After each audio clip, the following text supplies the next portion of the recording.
Hello and welcome to this session about fire in people's homes. Now, if you're working within domiciliary care, it's important that we understand how to manage fires in people's homes, what to do, how to call for assistance, and the personal emergency evacuation plan. What we know is prevention is far better than having to deal with the situation itself. It just takes a single moment of carelessness. It's important to be aware of potential fire hazards and look at the steps that you can do to reduce them.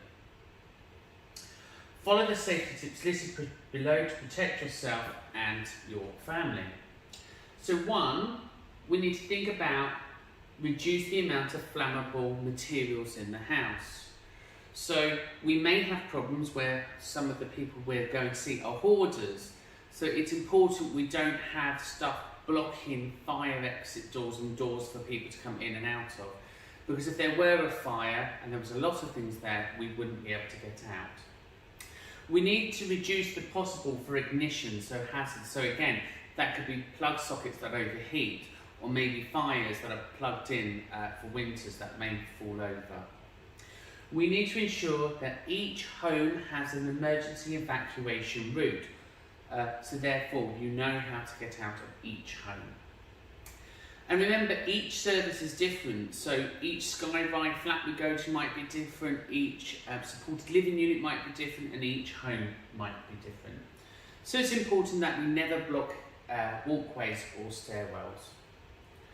In people's homes, it's important that we encourage smoke detectors because, again, this is for us, it's early signs that something's not right. And again, if they do have smoke detectors, that we're assessing them and testing them on a monthly basis. We should check that we're not overloading plug sockets. So we're checking the fire equipment, we'll repair any loose frayed cables, and we don't overload things. Equally, because it's people's homes, pat testing is unlikely to happen. However, it doesn't stop us doing visual checks. We're able to check electrical equipment and decide whether or not we feel it's safe to use. If we can see bare wires, if we can see that maybe it's coming loose, then again we can report this up and have the item either repaired, or we can insist that it's not safe to use. We need to ensure in people's homes that we're storing things correctly.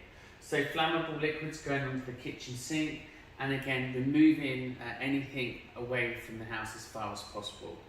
People may be on oxygen cylinders for breathing, and again we need to follow local policies and guidelines on those. Now, in a lot of people's homes, they're not going to have fire extinguishers as we would have in commercial buildings.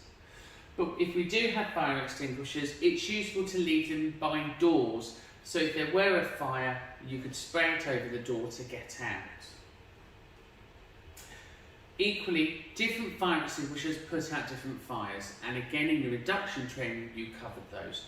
So in homes, ideally we should be having the foam ones or carbon dioxide, which are fine for putting out normal materials.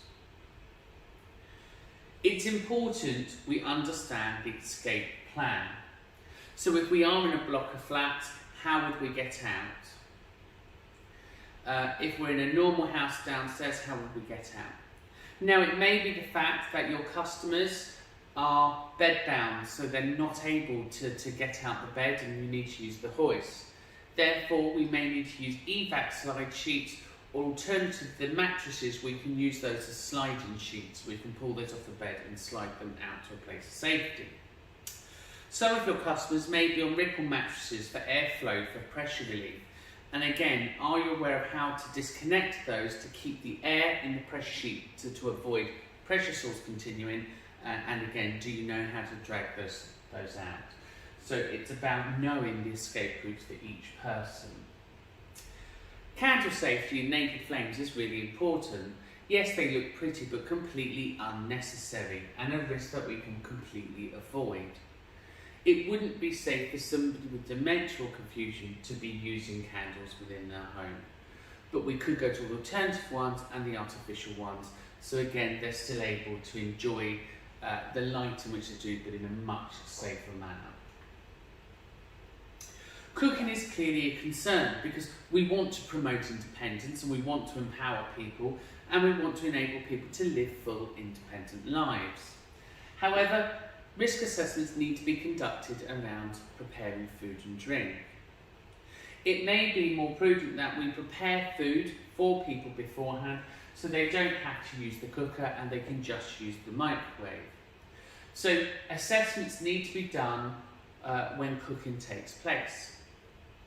But if we are going to people's homes and we are cooking on behalf of people, then we should have them in the kitchen with us and they can be sharing the experience as part of a therapeutic activity. We know that space heaters are a main cause of fire for the elderly because they have their blankets on, the blankets are close to the fires, blankets are normally quite highly flammable, and again, quite quickly we have a disaster. So it's important that we're mindful when we're going out into people's homes that we keep an eye out for fires that may be falling over or in disrepair. We need to make sure that if they have got these fires, they're as far away from them as possible, maybe 3 feet or a bit more, and that they're nowhere near any paper or sources of ignition such as curtains or blankets or sheets. We need to ensure that young people aren't going to be able to push them over and also injure themselves.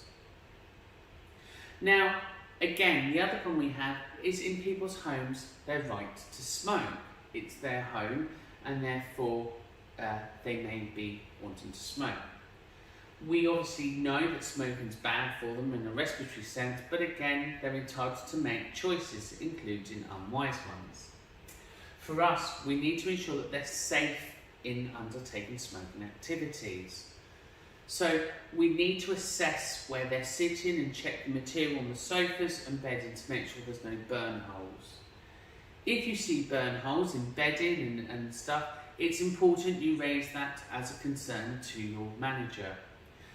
We need to be aware because the reality is they could have a cigarette one day, drop that and their bedding goes up and they're unable to get out of bed.